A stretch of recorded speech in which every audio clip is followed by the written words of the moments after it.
Here is how I got addicted to 4 drugs: nicotine, alcohol, tramadol, kratom extracts. Very different drugs, but it's all the same theme for me. And it was, I never felt like I fit in anywhere in life. Yeah, it's like boo-hoo, but no, really, like I don't mean just with people, but I mean in a place or a scene or a job. I just felt like I was constantly wanting more than life was willing to give me. And, the older you get, the more mundane stuff you accrue in your life. The more times you've stood in line at the grocery store or sat in traffic, and then you're looking down the barrel of your life like, I have 60 more years of this. Where's my adventure? Where's my Indiana Jones? Where's my freaking Jedi Knight training? When am I gonna save the universe? It just doesn't work like that. Most of your life, you are going to be super average at basically everything. You'll be lucky if you're exceptional at anything. But like, life isn't gonna reward you for being alive.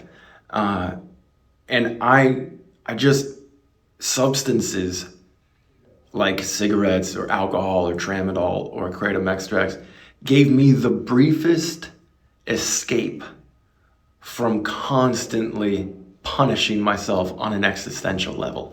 That's how I got into them. Like, I never went looking for them. I was never like, ooh, I want a substance. But they entered my life either through friends that I met or scenes that I was a part of, or just really happenstance. Like, I got in a motorcycle accident in Liberia in the jungle, and then when I went to the hospital, they gave me tramadol, and that was it. Like, I was on tramadol for a year without a prescription. Kratom, I walked into a convenience store. I was looking for a bag of chips and some CBD, and I walked out with a feel-free kratom extract based on the suggestion of the clerk. Boom.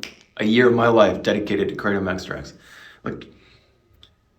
And so you get sober from these substances because you know eventually, with your experience with them, that they're not gonna fill the void. They're not gonna help you really fit in, because they can't. They're not you. They are just chemicals. So how do you, when you get sober, stay sober? When you've been used to filling the hole in your life with substances? I don't know the answer to that question. I don't know it. And some days I struggle really hard with that. Some days I'll get cravings to like, I don't know, take one shot of tequila, for example. And then immediately my mind's like, dude, no, it's not gonna help you. And then I'm in this headspace where I'm arguing with myself. And that is really an addictive behavior. I mean, if you've been addicted to something, you know just how hellish it is, or hellacious it is, to argue with yourself from sun up to sundown about whether you're going to use. You bargain with yourself and you make little deals and you say, no, today will be different. I'm not going to use tomorrow. This will just be one time. And of course, one time turns into 100 times. Other days, I'm totally fine. I'm totally fine. And I'm glad that I'm not using, but I also don't think about it. And then I'm still confronted with the mundanity of life. Grocery store lines, traffic, being around people that bore the shit out of me. And it's like, okay, there's no easy button here to get out of this and fix it. Am I back at square one, where other people have gotten used to this stuff and maybe they've leaned into it and maybe they've figured out a way to make the mundane things in their life entertain them? I've been leaning on a substance. So now that I am not doing that, how can I deal with not feeling like I fit in anywhere and being bored with so many parts of life? No easy button, right? So what do? I have been asking myself that question since I was 18, and I've lived in a dozen different countries, all around the world. I've done a lot of shit in my life that we can get into in another point. But I don't know. I don't know the answer to the existential question. And the older I get, the more I have a sneaking suspicion that there is no answer to that question. And even if you think you've figured it out, your mind will change the next day because we're human. And what I truly believe is immutable, this won't change about being alive, is that you're going to want something new after you've finished getting the last new thing you got. You're always going to want something new when you're done getting the thing that you just finished. Like, that was new a year ago. I got it. Well, now what? Well, now I want something new.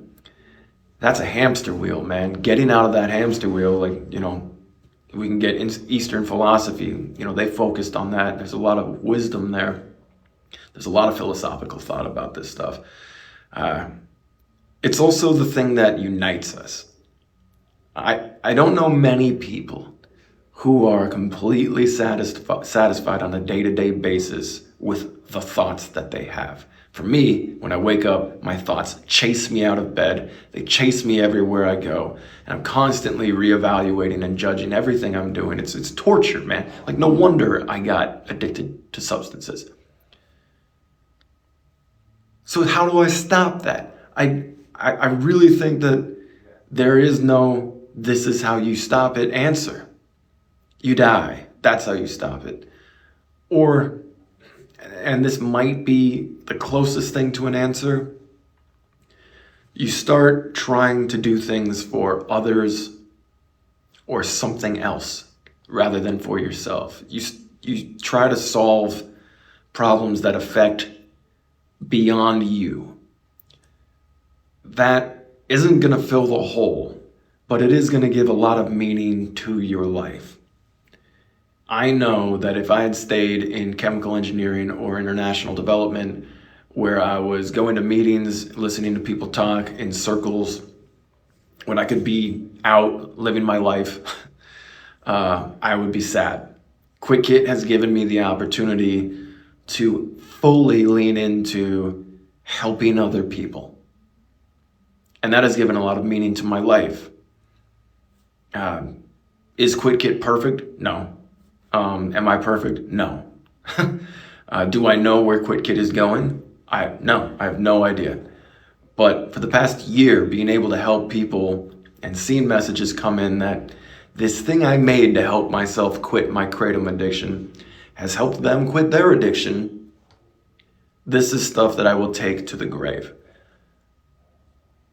And that's why I think if you are going through, if any of what I've said connects with you, especially this existential part where you feel like a square peg in a round hole and you've leaned on substances to help you feel better, try looking outside yourself to solve or fill that hole. It's not going to be permanent. Nothing is. It's not going to solve that existential problem. I don't think anything will. But it is a fantastic way to add value to your life. Now put it this way, and I truly believe in this equation. You can do something today that benefits you 1x. If you did that same thing to benefit someone else, it would benefit you 10x, even if it only benefited them 1x. I'll say that again. You could do something today that could benefit you 1x. You could do that same thing today for somebody else, and even though it would only benefit them 1x, it would benefit you 10x. And that is the power of connecting with other people and putting others before you.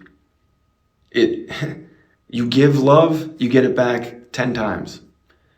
All right, where am I going with this? If you're still watching this, hello. Nice to talk to you. I hope this has helped at least one person out there, because then I get 10x that help, the value of that help and benefit back. No, I'm just playing that. That's a stupid thing to say. All right. Love you guys. Take care. Bye.